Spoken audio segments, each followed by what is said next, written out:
You ever have that feeling like if you're just good enough, everything will fall into place? You'll be loved, your life will be happy, problem-free? Well, today we're diving into Dr. Robert A. Glover's massive book, No More Mr. Nice Guy.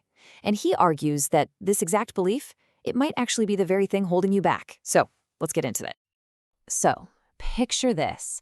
A guy named Jason walks into his first therapy session, and one of the first things he says is this: I'm a nice guy. I'm one of the nicest guys you're ever going to meet. And he meant it. He saw himself as this super generous, giving person, always trying to make people happy. But here's the kicker. Despite doing everything he thought was right, he was just miserable. He felt totally unappreciated, his marriage was on the rocks, and he was simmering with frustration. This one quote, man, it just perfectly sets the stage for the whole paradox we're about to unpack. And this is what the book calls the nice guy syndrome. It's not just a personality trait. It's this deep-seated belief system. It's basically a life strategy, right?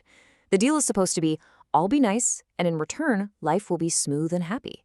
But, and this is the whole point, that strategy often completely backfires. Instead of happiness, it leads to this quiet resentment and a whole lot of frustration. All right, so here's how we're going to break this down. First, we'll tackle the myth itself. Then we'll really get into the anatomy of a nice guy. After that, we'll look at the origin story, like how does a nice guy even become a nice guy? And finally, we'll talk about the path forward, what the book calls becoming the integrated male. Okay, let's dive into part one, the nice guy myth. So the root of the problem, the real issue here, is that this core belief, be nice, get what you want, it's just, well, it's broken. It doesn't work. And the guys who live by this code, they often end up feeling the exact opposite of nice. They feel powerless, resentful, and just plain stuck. I mean, on the surface, the goals look great, right? Who doesn't want to be liked? You want to make people happy, avoid fights, do everything the right way. It sounds perfect. But think about Jason again. The book tells the story where he gets the baby fed and bathed, trying to be helpful. But then his wife comes in and criticizes him for picking the wrong outfit. And in his head, he's screaming, I did everything to help. But to her, it was still wrong. That's the trap. And that kind of frustration boils over into this one single, heartbreaking question that so many guys like Jason ask. It's this plea, you know? It comes from a place of feeling like you are constantly giving, and getting almost nothing back. You just can't figure out why your niceness isn't paying off. So, what's really going on under the hood? What does the anatomy of a nice guy actually look like? To get this, we have to peel back the layers and look past the good intentions. We gotta look at the paradoxical behaviors. The book points to a bunch of key traits. You've got this constant need for approval from other people.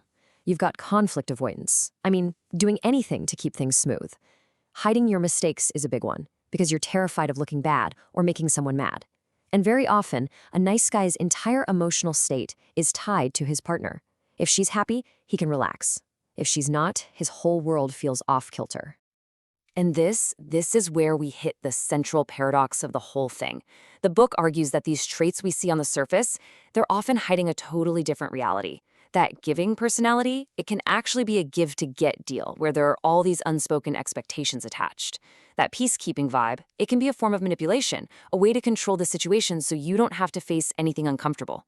And always hiding your flaws isn't being helpful, it's being dishonest. Okay, so this begs a massive question, right? Why? Why would anyone act this way? Well, the book traces this whole syndrome all the way back to our earliest childhoods, where it began as a survival strategy. And this quote from the book just nails it. Think about it. A child would only sacrifice who they really are if they come to believe that being themselves is somehow bad or even dangerous. That's so important.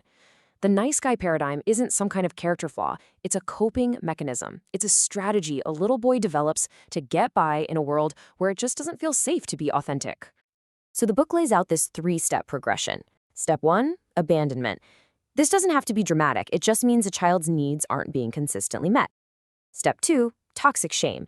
Because kids are naturally self-centered, they think, it must be my fault. They internalize this as I am bad or I am unlovable. Which leads to step 3, the survival mechanism. The child figures out a new plan. Okay, if I can just hide my bad parts and become what I think everyone wants me to be, then I'll be loved.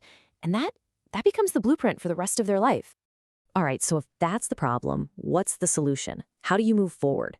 The book proposes this goal of becoming the integrated male. And let's be super clear on this. This is not about learning to be a jerk. Not at all. So, what is an integrated male? He's presented as the ideal because he's not trying to be just one thing, like nice. He's whole.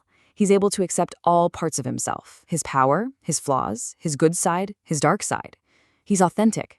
He's not putting on a performance to get applause. And when you put them side by side, the contrast is just wow. The nice guy is reactive, always looking outside himself for approval. The integrated male is proactive. His sense of self comes from within. He takes responsibility for his own needs instead of making these covert contracts with people, and he's direct and clear instead of being manipulative or passive-aggressive. So, if you boil it all down, the single most important point is this. The entire journey of recovery comes down to one massive paradigm shift. It is all about moving the source of your validation from out there, from other people, to in here, inside yourself. It's about learning to practice self-approval. And to get you thinking about that, the book asks this really powerful question. Just take a second and really think about this. If you did not care what other people thought of you, how would you live your life differently? I mean, really, imagine that freedom. What would you do? What would you stop doing? Who would you be? Now, the book is really clear that this isn't just about having an aha moment. Recovery is about action. It's about consciously breaking those old, ineffective patterns by choosing to do something different over and over again, even when it feels super uncomfortable. That's how you create new, better results. So, we'll leave you with this final thought. The book's whole argument is that the opposite of a nice guy isn't a jerk. It's an integrated person, someone who's whole. And so the real question for all of us to think about is, what does being an authentic, truly integrated person, what does that actually mean to you?